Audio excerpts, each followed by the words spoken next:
Doctor Who, saison 13, épisode 4, Village of the Angels. Alors, c'était comment?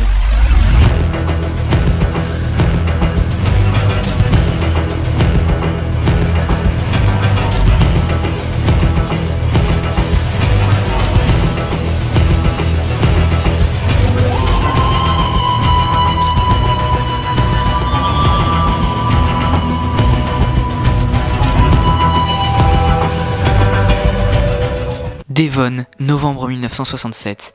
Une petite fille a disparu. Un professeur mène des expériences psychiques et dans le cimetière du village, une pierre tombale est en trop. Pourquoi Medlerton est-il connu comme le village maudit et que veulent les anges pleureurs? Encore un épisode qui nous retourne le cerveau. C'est complètement génial, encore plein de questions, quelques réponses et surtout un plaisir monumental devant cet épisode. Encore une fois, c'est full spoiler. On continue l'histoire du docteur, de Yaz et de Dan, mais on continue également celle de Belle. J'ai vraiment tout aimé dans cet épisode, son histoire, ses personnages, sa menace, les anges pleureurs. L'épisode est encore une fois divisé en plein de timelines, celle de Belle, celle du docteur, celle de Yaz et Dan, celle des autres habitants dans le village. Et tout ça se mêle encore une fois hyper bien, et les 1 heure d'épisode passent hyper vite.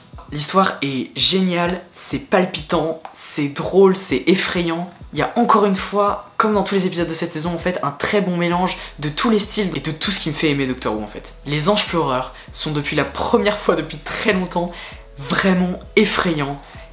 Toutes leurs apparitions sont terrifiantes, ils sont très nombreux mais en fait ils sont souvent utilisés seuls, ce qui fait qu'ils sont vraiment effrayants et j'ai vraiment eu peur devant cet épisode. Je veux dire, il y a quand même les 3/4 de l'épisode qui se passe dans une seule pièce, entre guillemets, de la maison, et c'est absolument flippant. On sent le danger tout le temps, couramment autour de tous les personnages, à toutes les époques, et on se demande vraiment comment ils vont sortir de là, Yaz et Dan, comment est-ce qu'ils vont faire. J'avais très peur du retour des anges pleureurs, mais Chris Chibnall les utilise à merveille, et il les inclut vraiment bien dans toute l'histoire de Flux, avec toutes les histoires autour de la division. C'est vraiment un truc de fou, enfin tout ce qui se passe, toutes ces relations qu'on a entre les anges pleureurs et la division, et notamment la fin de l'épisode, qui est je pense un truc totalement fou, et le next time ça a l'air incroyable.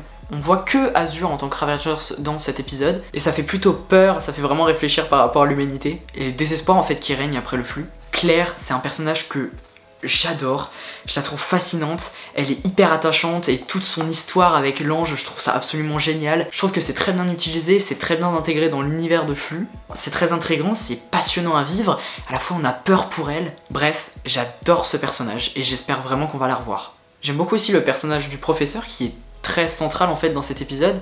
On a plein d'autres personnages aussi, du personnage de Peggy et tous les villageois même s'ils sont pas très nombreux. Je trouve qu'on arrive plutôt bien à s'attacher à eux et du coup on a vraiment peur pour eux. On voit Vinder que dans cette petite scène post-générique, alors ça fait un peu bizarre d'avoir une sorte de scène post-générique parce que le générique commence et hop on a une scène en plein milieu, mais c'est plutôt cool et ça tease un peu la suite avec Belle évidemment. Et avec toute l'histoire de Belle, on a le personnage de Namaka, je sais pas s'il va être réutilisé dans la suite, mais en tout cas c'était un personnage plutôt cool, même si vraiment très peu développé.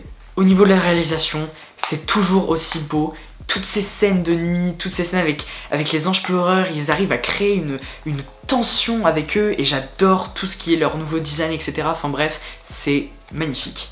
Le docteur, absolument génial dans cet épisode, elle est tout ce qui fait d'elle en fait le docteur, et puis en même temps toujours rongée par ce truc de la division et de son passé, et waouh, surtout ce qui lui arrive à la fin c'est horrible, et en même temps on se demande vraiment ce qui va se passer, et voilà, tout ce qui tourne autour de la division cette saison, on nous tisse ça depuis le début et je sens que ça va exploser dans le final, et là vraiment les enjeux sont énormes, on sent vraiment le danger. En bref, un épisode assez incroyable, avec des anges pleureurs très bien utilisés, de très bonnes menaces, de très bons personnages, une histoire attrayante, palpitante, rythmée, et puis surtout ça annonce d'énormes choses pour la suite. J'ai vraiment très hâte, le niveau est vraiment très haut cette saison.